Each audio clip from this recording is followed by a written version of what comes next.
Hello everyone. तो अगला topic है अपना साइबर सिक्योरिटी। क्या होता है साइबर सिक्योरिटी? साइबर स्पेस की security, for example internet infrastructure.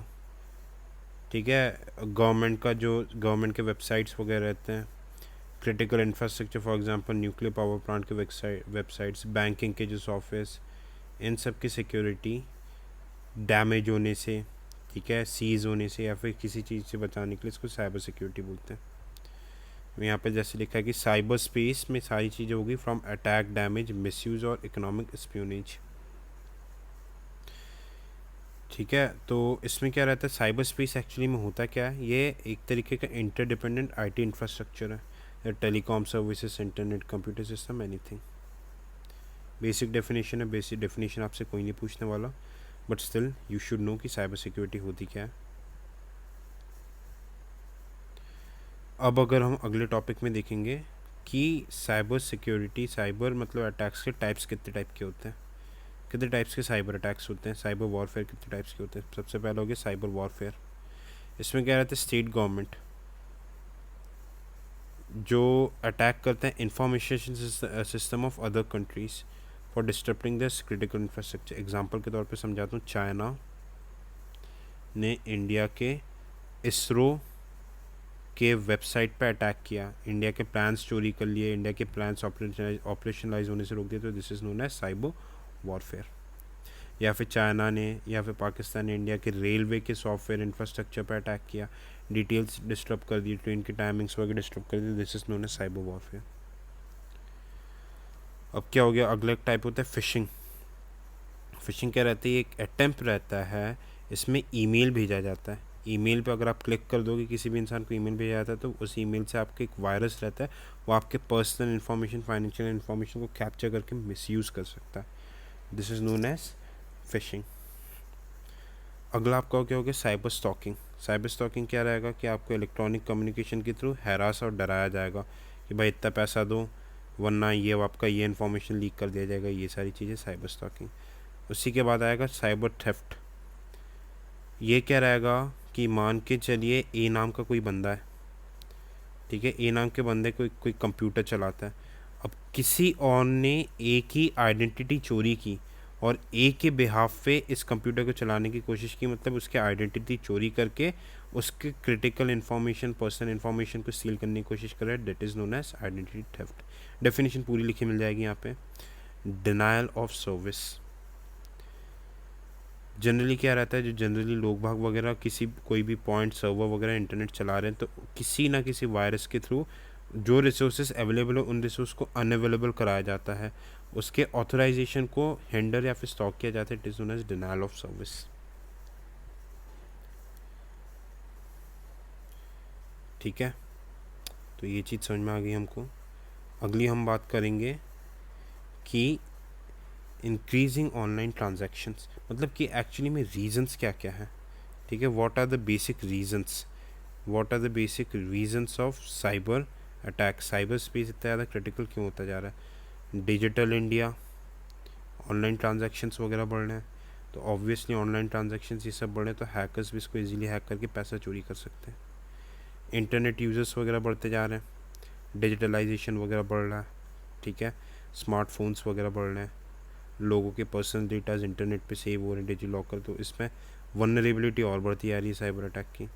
Government digital push, जैसे कि हमने देखा है आजकल स्टार्टअप इंडिया बहुत सारे डिजिटलाइजेशन को पुश कर रहा है। ऑब्वियसली ये डबल एज सोर्ड है, बून है तो बेन भी है, फ़ायदा है तो नुकसान भी है। ठीक है, वनरेबिलिटी बढ़ती जा रही है। क्या वनरेबिलिटी कैसे बढ़ती जा रही है? भाई लोग यूज़ तो कर दे रहे, पर साइबर सिक्योरिटी कहाँ कौन से साइट खोलना है इन सब का नॉलेज ही नहीं है। बेसिक एंटीवायरस सॉफ्टवेयर वगैरह नहीं है, न कंप्यूटर इंटरनेट चला लेते हैं। ठीक है, तो ये मेजर रीजंस हो गए आपके। अब क्या क्या चैलेंजेस हैं कि भाई हम इंडिया या फिर किसी भी कंट्री में साइबर सिक्योरिटी इस्टेब्लिश नहीं कर पाते हैं, साइबर सिक्योरिटी इंश्योर नहीं कर पाते हैं। सबसे पहले घटिया क्वालिटी ऑफ कंप्यूटर के डिवाइसेस, हार्डवेयर, बेकार क्वालिटी, जो गवर्नमेंट स्पेशली गवर्नमेंट वगैरह में अच्छी क्वालिटी नहीं रहती, तो ये इजीली ब्रेकेबल और इजीली हैकेबल रहता है।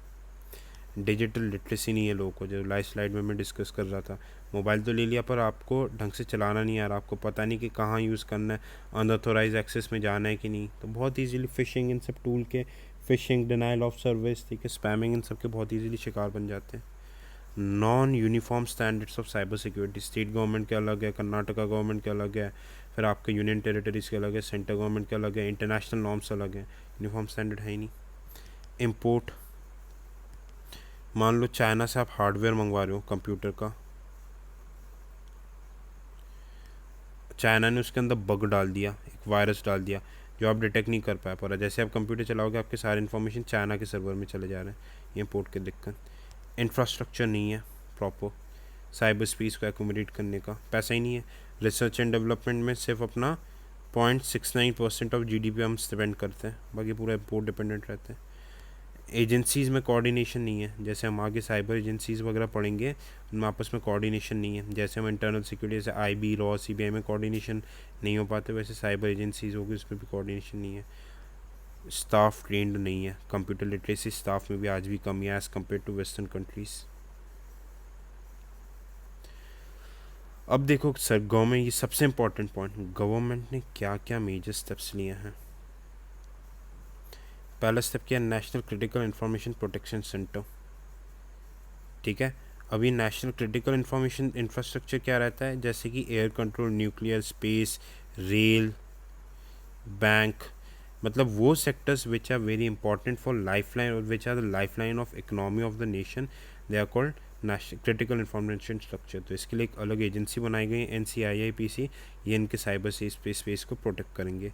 और ये किसके अंदर रहेगा, NTRO, national technical research organisation, ये डायरेक्टली इसे कौन कंट्रोल करता है, NSA, अजीत डोवल साहब NSA डायरेक्ट कंट्रोल करते हैं। मतलब क्या हो गया, NCIIP किसके अंडर रहेगा, NTRO के अंदर रहेगा। NTRO किसे रिपोर्ट करेगा, NSA, और NSA किसे रिपोर्ट करेगा, cabinet committee on security affairs, PMO, Modi ji जिसके वो रहते हैं, प्राइम मिनिस्टर जिसका चेयरमैन रहता है,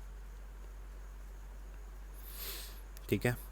एक बनाया गया नेशनल साइबर कोऑर्डिनेशन सेंटर बनाया गया, ये इंटरनेट इनकमिंग ट्रैफिक वगैरह जो रहेगा इंटरनेट का उसको स्कैन करेगा, ताकि लोगों को प्रॉपर अवेयरनेस बताया जा सके, भाई कौन सा साइबर अटैक है, कौन सा हैकिंग है, कौन सा क्या है, ताकि लोग हर कुछ ना खोल लें। एक नया साइबर इंफॉर्मेशन सिक्योरिटी डिवीज़न भी बनाया गया, ये इंटरनेट क्राइम को टैकल करने के लिए साइबर से ये बनाया गया new cyber information security division, ये to tackle internet crimes, child pornography, online stacking, cyber threats वगैरह ये सब का। फिर एक बनाया गया इंडिया क्राइम कोऑर्डिनेशन सेंटर बनाया गया and cyber warrior police force. सब का मैंडेट क्या है कि साइबर अटैक्स को इंटरसेप्ट करना और हमारे क्रिटिकल इंफ्रास्ट्रक्चर इन सबको सिक्योर रखना है। फिर डिफेंस में हमने देखा है कि एक साइबर स्पेस कमांड की एक साइबर कमांड बनाने की बात हो रही है, ये मिनिस्ट्री ऑफ डिफेंस ने बनाया है, एक डिफेंस साइबर एजेंसी बनाया है। ये मिलिट्री साइबर सिक्योरिटी, जैसे कि आपका न्यूक्लियर वेपन्स वगैरह, ये जो इंटर कॉन्टिनेंटल बैलिस्टिक मिसाइल्स वो कंप्यूटर से ही चलते हैं ना, इनके सॉफ्टवेयर्स को प्रोटेक्ट करने के लिए बनाया गया।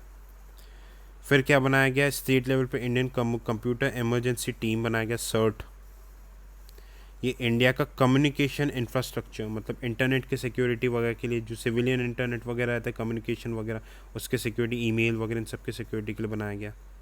फिर एक CERT फाइनेंस भी बनाया गया अलग, इसका Indian computer emergency response team का एक फाइनेंस भी बनाया गया, ताकि ये जो साइबर, जो क्रेडिट कार्ड, डेबिट कार्ड, इन सब की सिक्योरिटी, फाइनेंशियल सेक्टर की सिक्योरिटी बनाया जा सके, ठीक है। एक गवर्नमेंट डिपार्टमेंट्स के लिए साइबर स्वच्छता केंद्र भी बनाया गया, जो मालवेयर वगैरह को गवर्नमेंट उसमें क्लियर करा जा सके, ठीक है। गवर्नमेंट ने एक और इस्टेब्लिश किया, national information centre computer emergency response team, ये प्रिवेंट एंड प्रेडिक्ट अटैक का, एक्चुअली प्रेडिक्ट करता है कि भाई यहाँ से चाइना से या कि ईरान से, रशिया से, अमेरिका से कहीं से भी अटैक होने वाला, उसको प्रिवेंट करने के सारे मेजर्स लेता है। अब देखो लेजिस्लेशन वाइज क्या है, पार्लियामेंट एक एक्ट लेके आए थे, इंफॉर्मेशन टेक्नोलॉजी एक्ट 2008 में अमेंड किया गया था। ये लीगल फ्रेमवर्क है to prevent electronic data, cyber security वगैरह के लिए मतलब वो किया गया। इसके आपको सिर्फ 3 सेक्शंस याद रखने हैं, 3 सेक्शंस याद रखने हैं आपको, IT एक्ट 2000 और 3 सेक्शन सीखोगे बस आपका मेंस में काम हो जाएगा, है ना। 3 सेक्शंस क्या क्या, सेक्शन 44 ये डेटा प्रोटेक्शन के लिए। इसमें अगर आपको और याद रखना है तो BN श्री कृष्णा कमेटी याद रख सकते हो, BN श्री कृष्णा कमेटी। और ये सेक्शन 43 क्या है, किस चीज़ के लिए, डेटा प्रोटेक्शन। बात समझ में आ रही है, डेटा प्रोटेक्शन। ठीक है, डेटा प्रोटेक्शन मतलब क्या हो गया कि आपके जो भी डेटा, आधार कार्ड, इन सब में जो भी रहेगा पर्सनल इन्फॉर्मेशन वो प्रोटेक्टेड रहेंगे।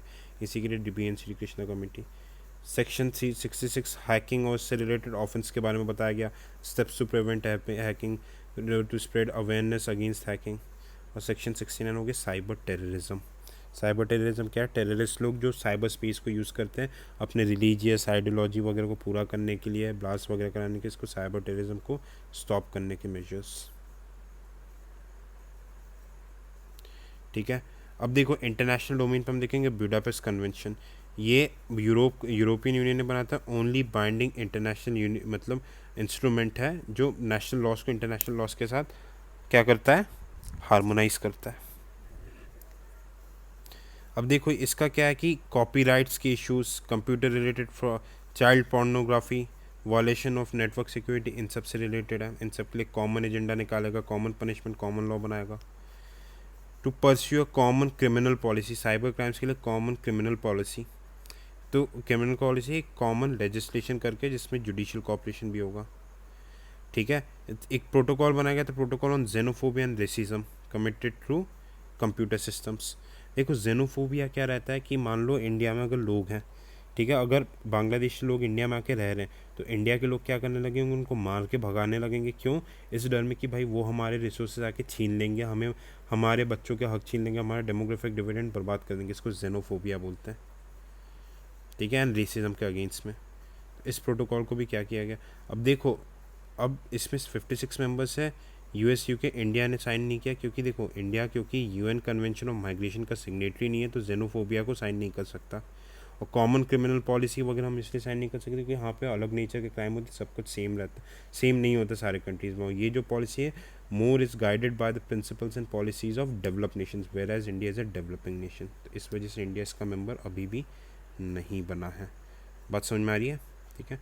तो हमने नेशनल लॉज, इंटरनेशनल लॉज, क्या क्या चीज़ें होते हैं, types of cyber crime, cyber space, importance, क्या क्या गवर्नमेंट के स्टेप्स लिए, सारी चीज़ें हमने डिटेल में डिस्कस की हैं।